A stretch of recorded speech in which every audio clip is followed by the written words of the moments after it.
Hi guys, நம்ம கிச்சன்ல இன்னைக்கு என்ன வீடியோ பார்க்கலாம். நம்ம வந்து சொரக்காய் வச்சு ஒரு பரோட்டா தான் பண்ண போறோம். வாங்க பார்க்கலாம். இது வந்து நம்ம தோல்லாம் எடுக்க வேண்டாம். இப்படியே நம்ம துருவி எடுத்துலாம். இத தோலோடயே. இது உடம்புக்கு ரொம்ப நல்லது சொரக்காய். வெயிட் குறைக்கிறதுக்கு. இப்போ எங்க பொண்ணு காலையில காலேஜ் கட்டிட்டு போறதுக்காக நான் ரெடி பண்ணி வைக்கிறேன். புளியும் போது தண்ணியே வரல. அதனால நம்ம கர்ச்சிப்பு வச்சு வெள்ளை துணியை வச்சு நல்லா புளிஞ்சிடலாம். இதை டைட் பண்ணிடலாம். ஏன்னா தண்ணி இருந்தால் நம்ம பரோட்டாக்குள்ளே அந்த ஸ்டஃபிங் வைக்க முடியாது. அதுக்காக தான் புளிஞ்சிடணும். பார்த்தீங்களா எவ்வளோ தண்ணி வருது.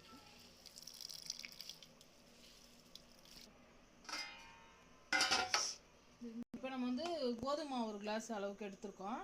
இப்போ கொஞ்சம் உப்பு போட்டுக்கலாம். கொஞ்சமாக சால்ட்டு போட்டுக்கலாம். இந்த தண்ணி புளிஞ்சு வச்சுருக்கோம்ல, இது வேஸ்ட் பண்ண வேண்டாம். இதை ஊற்றியே மாவு பிசைஞ்சிடலாம். இப்போ நான் வந்து சொரக்காய் பரோட்டாவுக்கு என்ன மசாலா எடுத்து வச்சுருக்கேன்னா, மஞ்சள்தூள், கரம் மசாலா, தனியா பொடி, ஜீரக பொடி, மிளகா பொடி, உப்பு, கொஞ்சமாக பெருங்காயம் இது கூட போட்டுக்கலாம். இது எல்லாத்தையுமே ஒன்றா மிக்ஸ் பண்ணிடலாம். இப்போ நம்ம திருவி வச்சுருக்கோம் சொரக்காய், அது இது கூட மிக்ஸ் பண்ணிடலாம்.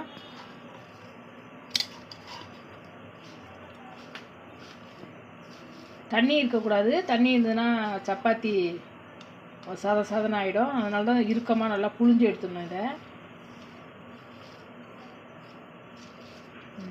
வந்து நான் ஒரு 3 சப்பாத்தி அளவுக்கு தான் பிரிச்சுருக்கேன். ஃபஸ்ட்டு கொஞ்சம் நல்லா திரட்டிக்கலாம்.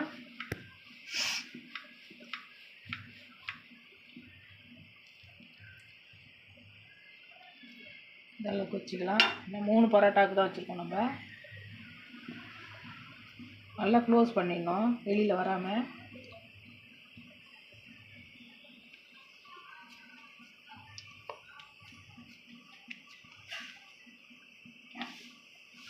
மாவு கொஞ்சம் தூவிக்கலாம். மாவு இருந்தால் தான் ஸ்டஃபிங் வெளியில் வராது. லேசாக தான் தேய்க்கணும்.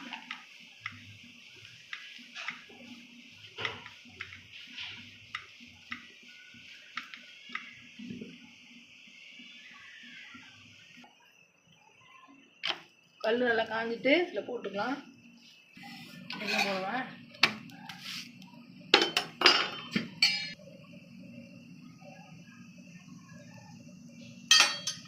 கொஞ்சமாக நல்லா எண்ணெய் ஊற்றினாதான் இந்த பரோட்டாவுக்கு நல்லாயிருக்கும். உட்காந்துக்குது தெரிஞ்சுக்க நல்லா வேகட்டும். எடுத்துடலாம். நல்லா சூப்பராக ரெடி ஆகிட்டு மிச்சம் அது ரெண்டுத்தையுமே உங்களுக்கு போட்டு காமிக்கிறேன். இப்போ பார்த்தீங்கன்னா சப்பாத்தி நல்லா சூப்பராக ரெடி ஆகிட்டு நாங்கள் வந்து 3 சப்பாத்தி போட்டிருக்கோம். உள்ளே பார்த்தீங்கன்னா நல்லா ஸ்டஃபிங் இருக்குது. சூடாக இருக்குது பாருங்கள். சின்ன பசங்க கூட சாப்பிடுவாங்க. இதுக்கு எதுக்கு தொட்டுக்க தான் எதுவும் வேணும் அப்படின்னு இல்லை. இது இப்படியே சாப்பிட்டுக்கலாம். நம்ம ஊருக்கு போனால் கூட இப்படி பேக் பண்ணிட்டு போகலாம். சப்பாத்தி ரெடியாக இருக்குது. வாங்க சாப்பிட்லாம். இந்த சேனல் பிடிச்சிருந்தா லைக் பண்ணுங்கள், ஷேர் பண்ணுங்கள், சப்போர்ட் பண்ணுங்கள். நெக்ஸ்ட் வீடியோ பார்க்கணும். Bye bye. பாய் பாய்.